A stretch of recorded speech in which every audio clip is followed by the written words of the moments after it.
Likutei Sichos, Chelek Hafei, volume 25, the first Sicha for Parshas Noach. This Sicha will explain that what seems to be as a negative portrayal of Noach in our parsha, really, indeed, in truth, it's actually a very, very positive and perhaps most positive thing that can possibly be.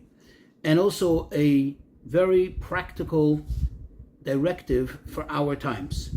As a quick introduction, whenever there's a machlokes, whenever there's a debate in the Torah, that we find two parties, two rabbis, debating a certain topic, one says yes, one says no, or one explains it this way, one explains it that way, we know that really they're all divrei Elokim Chaim, the word of the living God, meaning they're both true. And in fact, as we'll see in the Sicha, both of them actually know and appreciate the other opinion, the opposing opinion. It's rather that for whatever reason, they have an emphasis on this particular opinion they're expressing. In other words, it's all consistent and all true with Torah. It's not that one is right and one is wrong. Both of them are right. In the way Hasidus explains quite often, the root, perhaps the root origin of the opinions.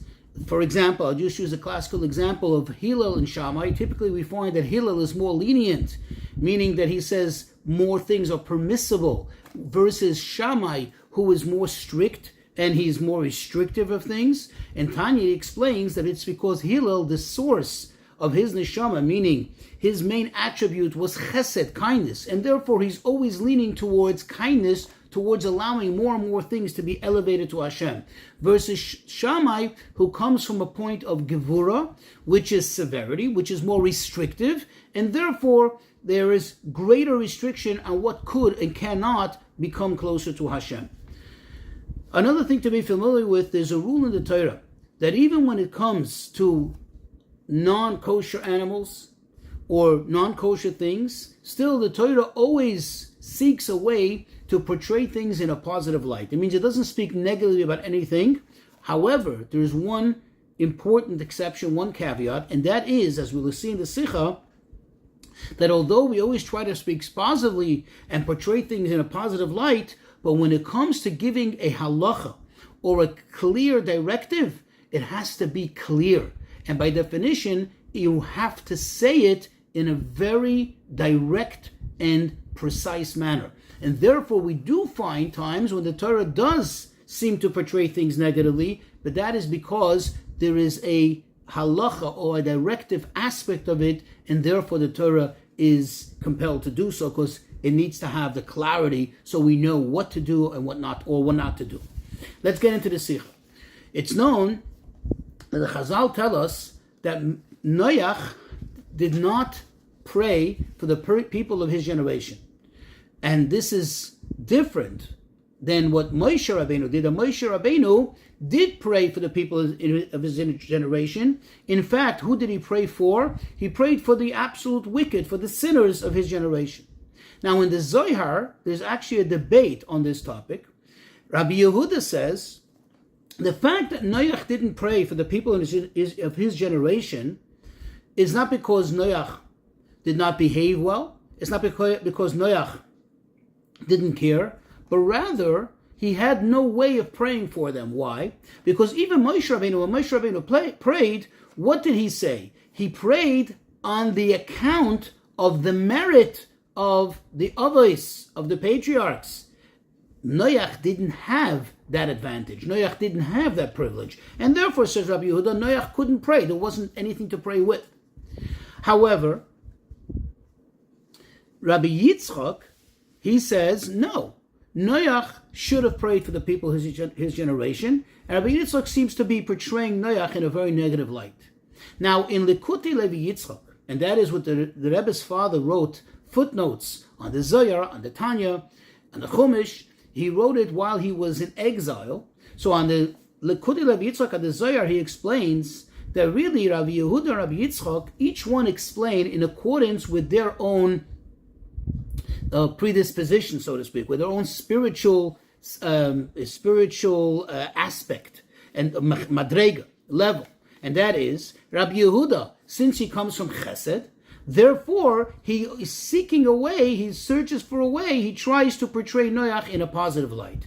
Versus Rabbi Yitzchak, since his aspect is Gevura, severity, therefore he says it the way it is, that Noach was wrong. Noach should have prayed to the people of his generation, notwithstanding the fact that he didn't have the Sichos of the Avos, he didn't have the merit of the patriarchs. Now, we need to understand, there is a rule, and it says it clearly in Pirkei Avos, v'hevedon es kol ha'adam mikaf Sichos, that we always have to seek to judge kol ha'adam, every single person, l'kaf Sichos, in a merititious light. And if so, how could it be that Rabbi Yitzchak, notwithstanding the fact that, yes, indeed, his aspect is gevura, severity, still, how does that allow him, how does that give him, so to speak, the green light to portray Noach negatively?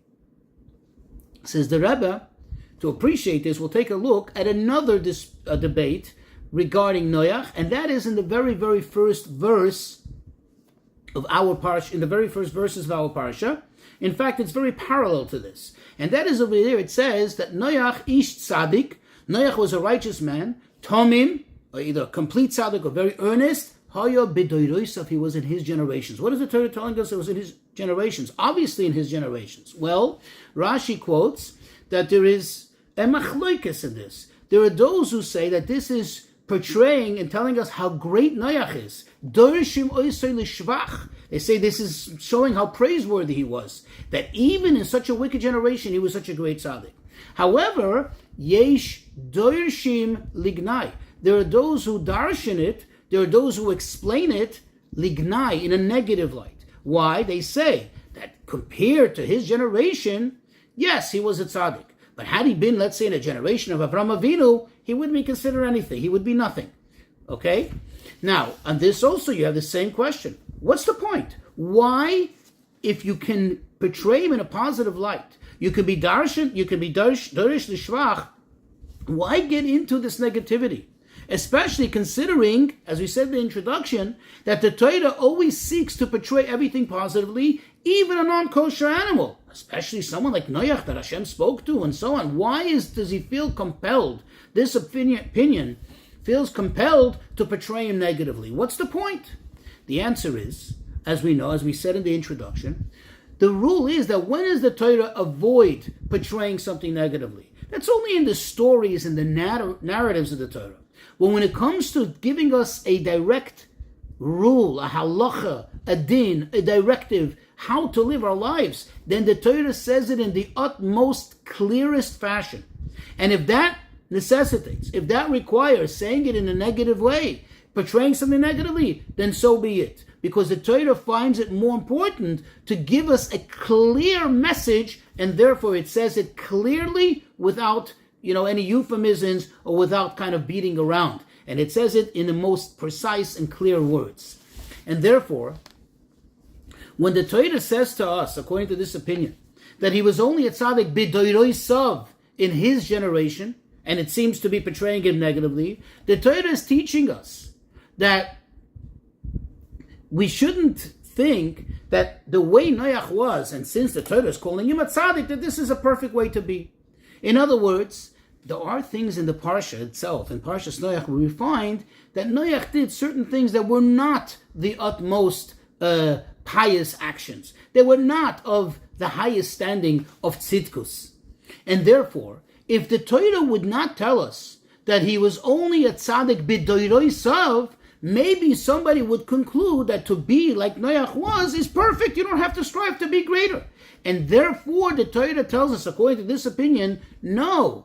Only compared to the other people was he a tzaddik. But he himself, was he really the ultimate tzaddik? No. Had he been in the time of Avrohom Avinu, he would maybe be nothing. And this is to tell us that we should never suffice and never settle for the level that Noach was, because it was only relative to the people of his times. But one has to strive to be greater. This insight actually also gives us a better appreciation of the words that Rashi uses. He says, Yesh doirshim oisei lignai. He doesn't say Yesh mefarshim. There are those who explain it. There are those who translate it, or there are those who comment on it. But rather he says the word doirish. The literal meaning The actual meaning of the word doiresh means to bring out. What does it mean to bring out? When you bring out something, you bring it out for others. So what it is telling us over here, consistent with what the Rabbi just explained, is that it's bringing it out for others in a negative light.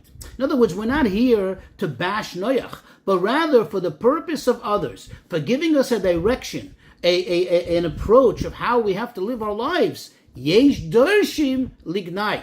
That, yes, everybody agrees, everybody knows the circumstances, that A, he was a tzaddik, B, it was very difficult to be a tzaddik in his times. It wasn't easy. You got to give him a lot of credit. But rather the debate is, what is the emphasis? One says the emphasis is to portray him how great Noach is. The other says there's a greater emphasis here.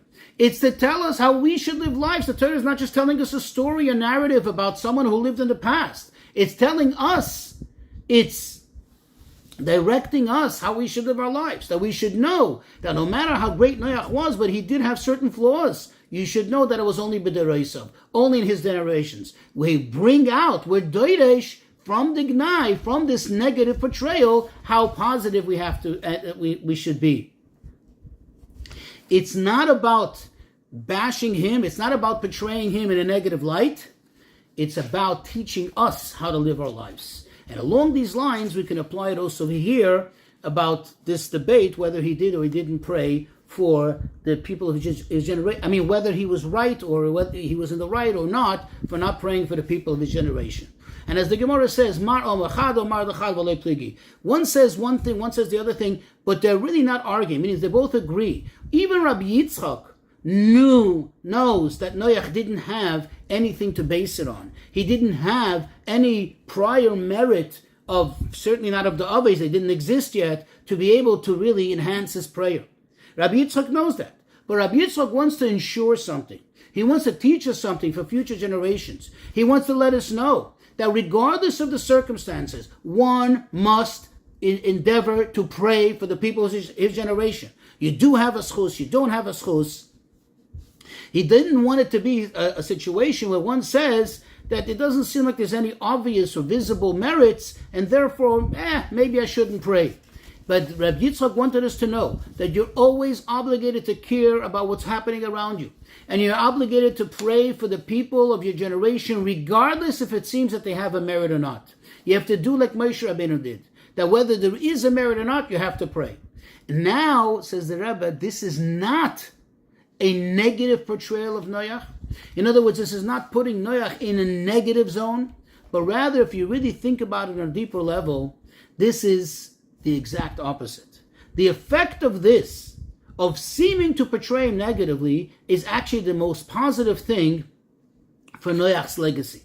Because the fact that in future generations, people will reflect on this and say, well, if that is Doishim Lignai, if that is not the right way you're supposed to do things, what Noach did, that he did not pray for the people's generation, and now this will compel them to pray for the people of this generation, comes out that this is the biggest chus, the biggest merit for Noach.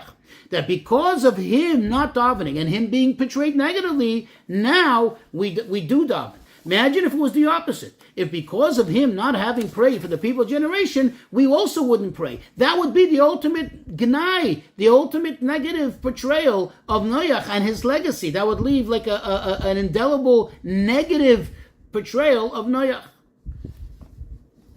Now, it's true that Noach could not pray for the people's generation, and maybe it wasn't his fault. Rabbi Yitzchak agrees with Rabbi Yehuda on that.